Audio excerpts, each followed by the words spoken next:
אולי מכרתי כמעט 1,000,000 מפות בארץ. אני מקווה שבכל בית בישראל יש כבר איזה דוגמה אחת או שתיים של מפות שלי.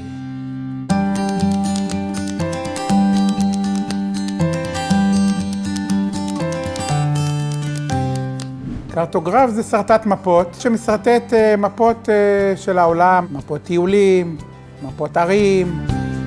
אני התחלתי לסרטט מפות עוד שהייתי בן 8, התאהבתי מאוד באטלסים של פרופסור בראבר. הייתי לוקח פרגמנטים, מדביק על האטלס של בראבר, ועם עפרונות צבעוניים הייתי מצייר את מפות העולם, וככה פיתחתי את האהבה למפות ולאטלסים ולגלובוסים.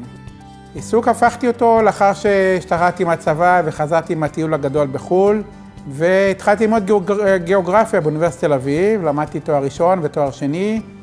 הייתי הקרטוגרף של החוג לגיאוגרפיה באוניברסיטת תל אביב במשך 5 שנים. נעשיתי האסיסטנט של פרופסור בראבר, התמחיתי במיפוי, אז המפות היו עדיין מיפוי ידני, לפני עידן המחשבים. הייתי מסרטט עם רפידוגרף, עם קרצר, מי שמכיר. וככה, איך אומרים, מימשתי את החלומות שלי להיות מפאי מקצועי. הכישורים שנדרשים להיות סרטט מפות, או בעברית נכונה מפאי, דבר ראשון, סקרנות. לדעת על מקומות, על שינויים גיאוגרפיים שקורים בעולם, בארץ. דבר שני, צריך לייצר דיוק. עבודה של סרטט מפות זה המון דיוק, המון ירידה לפרטים. כי כשאתה מסרטט מפה, למשל מפת טיולים של אזור מסוים, אתה לא יכול לחפף ולעשות מפה שהיא לא מדויקת, כי אנשים ילכו לטייל בעקבות השביל שסימנת, ויגיעו למקום אחר ולא למקום הנכון. אם אני מעדכן את מפת העולם, ולמשל יש מדינה שפעם קראו לה בורמה, והיום היא השתנתה למיינמר, אז אתה צריך לדעת שזה קרה, מתי זה קרה. עיר הבירה שלה השתנתה 3 פעמים, פעם קראו לזה רנגון, פעם ינגון, ואז נייפידאו. וככה יש כל פעם שינויים חדשים בעולם, וכל פעם הקרטוגרף צריך להיות הכי מעודכן מכולם. היום זה קל, כי יש היום דאטאבייס עולמי, יש פורומים של אנשי מקצוע בתחום, שמחליפים מידע אחד עם השני. מדי 3-4 חודשים אני מעדכן את המפה שלי לפחות. אני לא נתון לשינויים ולגישות פוליטיות כאלה ואחרות. אני אתן לכם דוגמה. למשל, לפני כמה שנים טובות, שהיה הנושא של דאעש, שכבשו שטחים בסוריה, הוצאתי גרסה של מפה של סוריה עם שטחים שהם לא תחת סוריה, אלא תחת דאעש. ואז פנו אליי הרבה אנשים ואמרו, מה אתה מוציא מפות לא מעודכנות? אבל אמרתי, זה העובדות הגיאוגרפיות. אני מציג את הנתון לפי אותו חלון זמן שבו השטח הגיאוגרפי מתעדכן.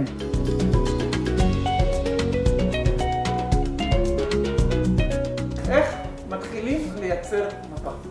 נגיד, אני רוצה לעשות מפה של העיר רחובות, בה אני גר.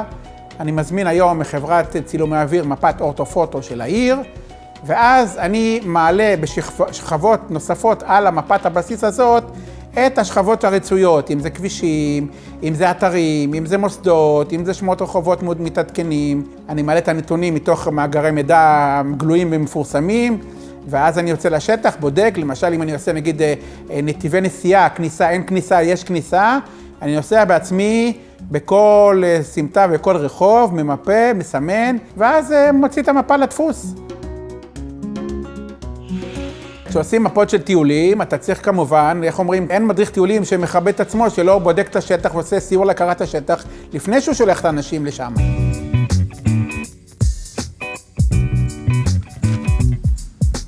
אין 2 מפות דומות אחת לשנייה בכל העולם. גם אם אני עושה מפה של רחובות או מפה של תל אביב, אני אעשה וקרטוגרף אחר יעשה, המפות לעולם לא יהיו דומות אחת לשנייה. כי כל קרטוגרף משתמש בניואנסים אחרים לאותה מפה.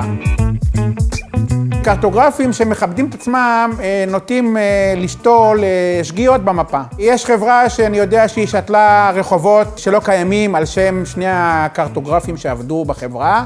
כדי להימנע מהעתקה של מפות שלי, אני שותל במפות שגיאות מסוימות, קטנות, מינוריות ולא משמעותיות. למשל, שתלתי שם של אי על שמי בקנדה, האי נקרא שם מסוים, והחלפתי אותו לאי אורגד. ואז מי שמעתיק את המפה וכותב את אורגד, אז זה סימן ברור מאוד שיש פה העתקה.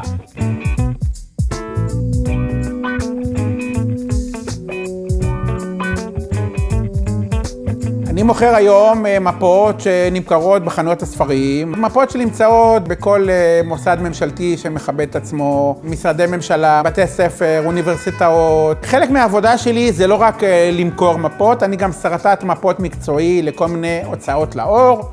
למשל, אני מסרטט המפות של ההוצאה לאור של משרד הביטחון, של משרד החוץ. המפות שלי נמצאות בערך 160 ספרים עד היום. והיה לי הכבוד לבנות, לעדכן, ליצור את הגלובוס הראשי של National Geographic העולמית.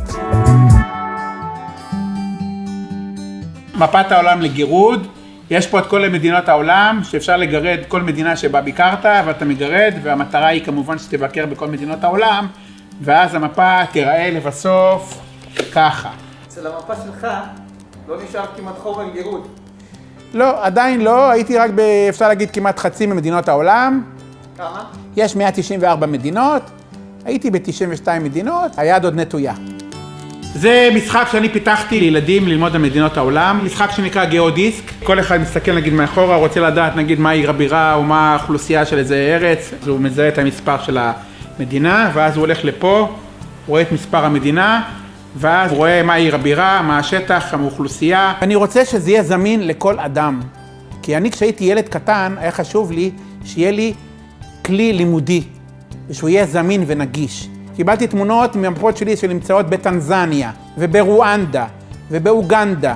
המטרה שלי להפיץ את הידע, את המידע המדויק, הטוב, הנכון, בכל העולם, והמפות שנמצאות, אני מעריך לפחות מעל 100 מדינות בעולם. זה עושה לי הכי טוב שבעולם. שום כסף לא מתקרב לזה. וזה הסיפוק שלי.